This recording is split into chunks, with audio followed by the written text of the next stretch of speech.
ou melhor, chegamos em 2020, tivemos aí a Covid, o vírus. Desde o começo, estudei muito com a minha equipe como proceder, como encarar esse problema. E não foi da minha cabeça, foi do estudo nosso aqui, bastante avançado.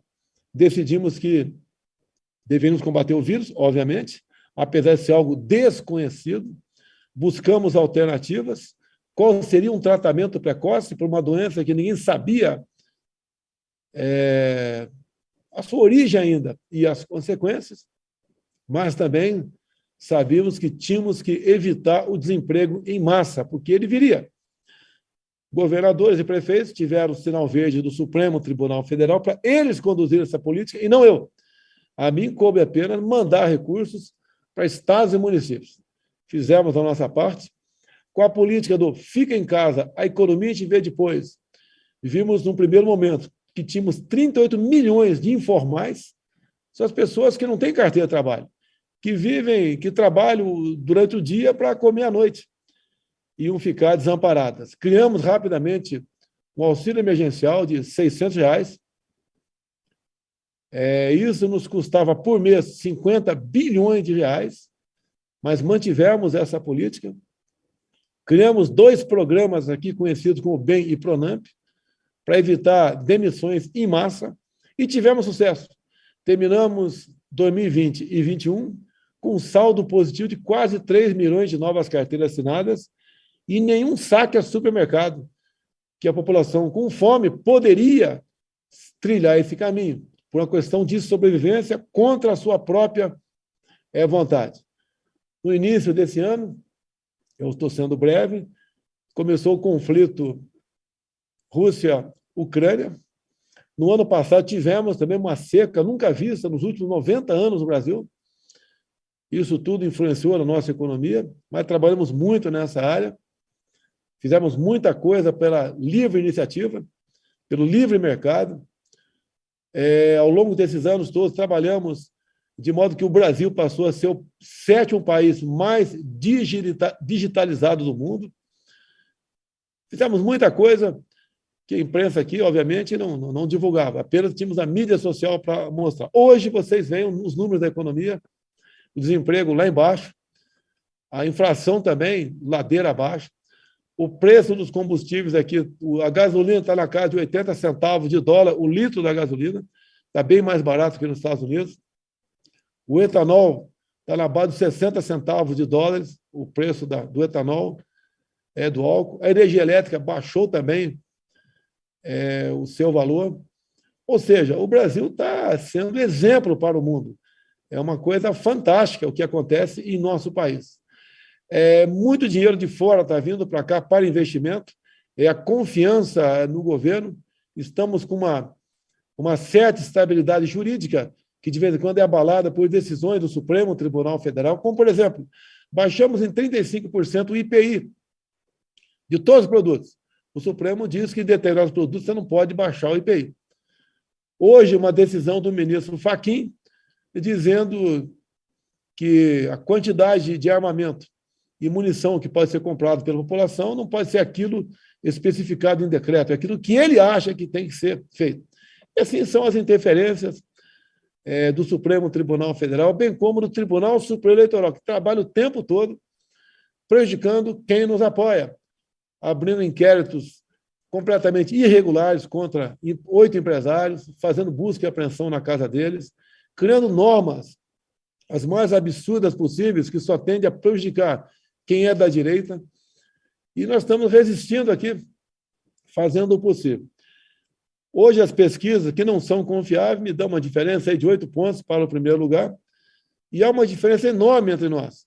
O outro lado prega aqui abertamente o aborto, prega legalização das drogas, fala que a propriedade privada tem que ser relativizada, diz que o MST tem que ser valorizado, diz que os empréstimos do passado, do BNDES, que fazia para ditaduras do mundo todo, né, tem que ser...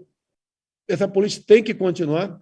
Só um exemplo, a Venezuela tem um calote já consolidado para conosco de 1 bilhão e 60 milhões de dólares.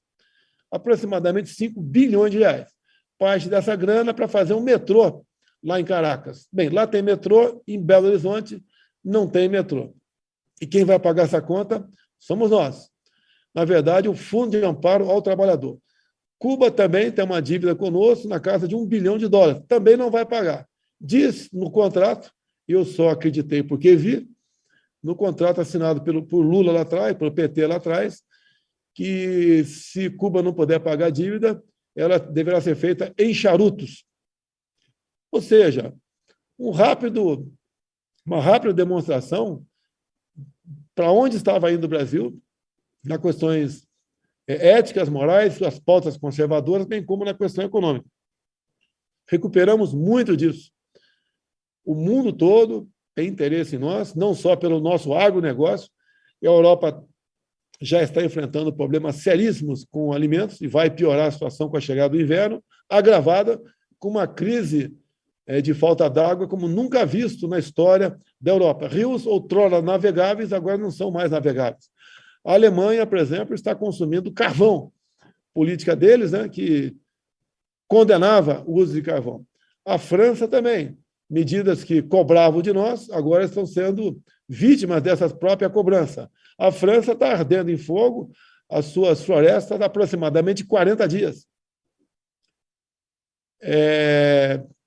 Também Itália, Portugal, agravada pela onda de calor, incêndio. O mundo todo sabe que, sem o Brasil, mais de 1 bilhão de pessoas passam fome ao redor do mundo. A nossa população aqui, 215 milhões de habitantes, temos garantido a sua segurança alimentar pela pujança do homem e da mulher do campo aqui no Brasil. Em fevereiro, tivemos negociando com o presidente Putin a continuidade do fornecimento de fertilizantes para o nosso agronegócio. Tivemos um sucesso nessa viagem. Atualmente, conversamos com o governo russo para que óleo diesel seja vendido ao Brasil. Por que isso? Lá atrás, apesar de nós sermos autossuficientes em petróleo, não somos em refino. Lá atrás, começou em 2004, 3 refinarias seriam construídas no Brasil, se enterrou mais de 100 bilhões de reais, 20 bilhões de dólares, e as refinarias não saíram, né, das obras de infraestrutura iniciais. Somos dependentes, então, de diesel e de gasolina do mundo todo, mas temos feito um bom trabalho. Tanto é, como disse para vocês, os combustíveis lá embaixo. Temos pela frente agora uma eleição, 2 de outubro. Aí nos Estados Unidos, a média da votação minha em 2018 chegou na casa dos 90%. Eu sei que esse número continua sendo parecido, até um pouco maior. Buscamos aqui no Brasil, de toda maneira, a transparência eleitoral, essa transparência aqui, que é o tempo todo obstruída pelo Tribunal Superior Eleitoral, mas como eles convidaram as Forças Armadas a participar de uma comissão de transparência eleitoral, estamos trabalhando. Agora conseguimos contato entre as nossas equipes técnicas, então a chance de fraude, porque sempre é possível, quando se fala em qualquer coisa informatizada, essa chance diminuiu bastante. Diminuiu bastante não quer dizer que zeraram. A gente está colaborando, as Forças Armadas, a Polícia Federal, entre outros órgãos, para que essa chance de fraude seja bastante reduzida.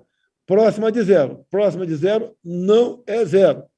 E nós temos experiência em alguns países do mundo, não vou citar aqui, porque eu sou chefe de Estado, que essas eleições, né, quando se há possibilidade de fraude, sempre a oposição, né, ou a situação tenta aí se perpetuar no poder ou dar um golpe e chegar ao poder via fraude. Temos acompanhado aqui questões de outros países na América do Sul, que eu tenho falado aqui para a população, para eles se atentarem a isso. Temos aqui a Venezuela, o país mais rico em petróleo do mundo, mas hoje em dia a sua população é mais pobre do que a haitiana, que foi destruída há 10 anos aproximadamente por um terremoto. E nós não queremos isso para o nosso Brasil.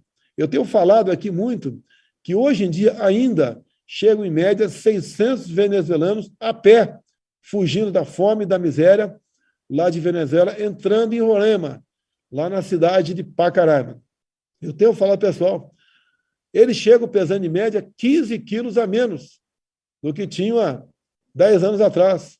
E mais ainda, quando nós estivemos buscando brasileiros lá na Ucrânia, o ano passado, eles vieram para cá, ou melhor, esse ano, eles vieram para cá e pediram autorização e foram atendidos. Vieram com seus cães.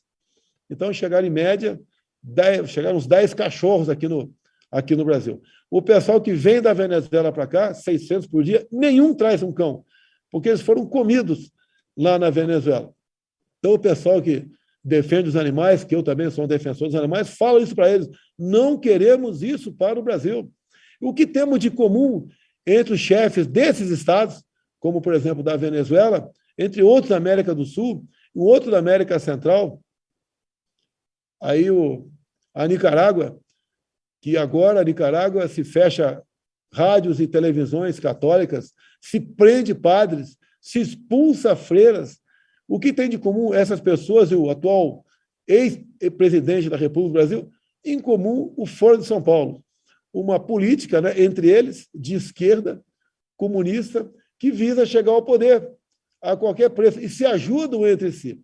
Esses empréstimos do Brasil para outras ditaduras da América do Sul, América Central, parte dessa grana era para financiar a tomada de poder de outros países que estavam buscando chegar ao poder, né? E países esses integrantes do Foro de São Paulo. E digo mais, o Foro de São Paulo foi criado em 90, com dezenas de partidos políticos de esquerda da América do Sul e América Central, e tinha também a Farc, um grupo narcoterrorista da Colômbia.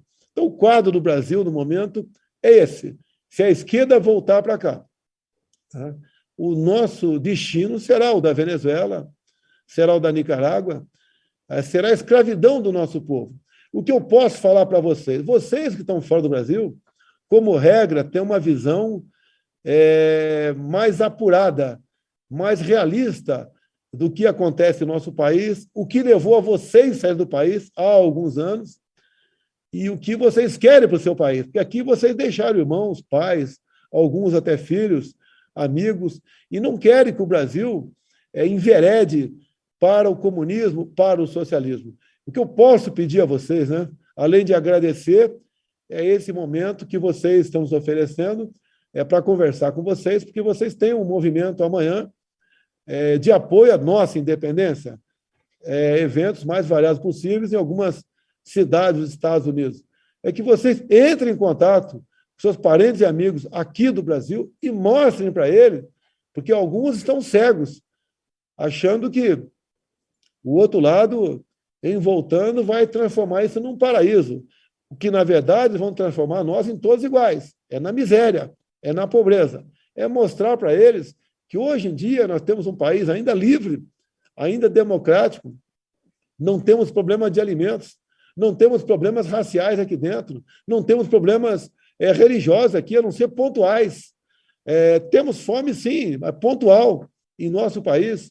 E nós, se optarmos pela esquerda, como aconteceu em todos os países do mundo, né? A nossa Argentina está no mesmo caminho agora, um problema seríssimo econômico na Argentina, a tendência nossa é realmente perdermos a esperança.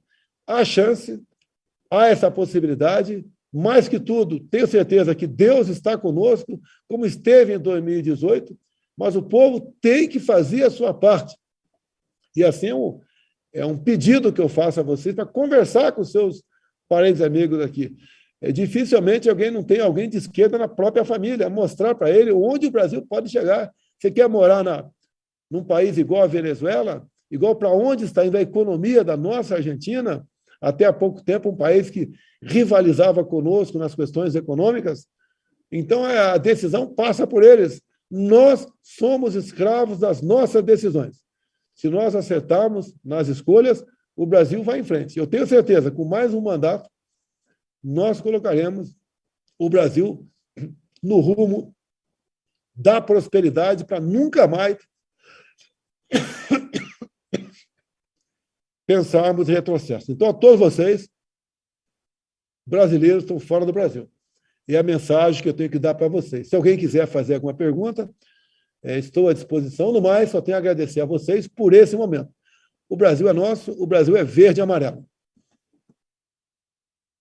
Senhor presidente, nós queríamos agradecer ao general Girão e à GG de Nova York pelo contato que fizeram com o senhor está aqui com a gente hoje. O senhor está conectado aqui com o sul da Flórida, Orlando, Atlanta, Boston, Nova York, Washington e Toronto, também no Canadá, ao mesmo tempo. Nós vamos passar um videozinho para o senhor de 1 minuto, porque eu queria lhe anunciar que a motociata que nós organizamos aqui em Orlando para o senhor foi considerada o maior evento já feito na história dos Estados Unidos por uma comunidade estrangeira espontaneamente para o seu presidente. Só para o senhor lembrar, nós vamos passar o videozinho agora.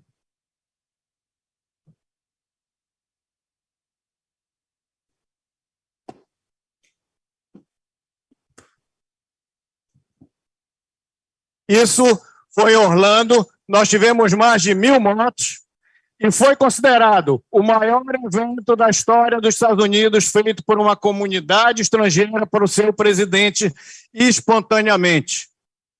Esse foi o evento de Orlando, onde o presidente deu a honra e o prazer de estar conosco. As imagens estão olhando e agradecemos a todas as lideranças de Boston, de Nova York, Toronto e todas as lideranças do Yes Brasil de Atlanta, Orlando, Washington e aqui do sul da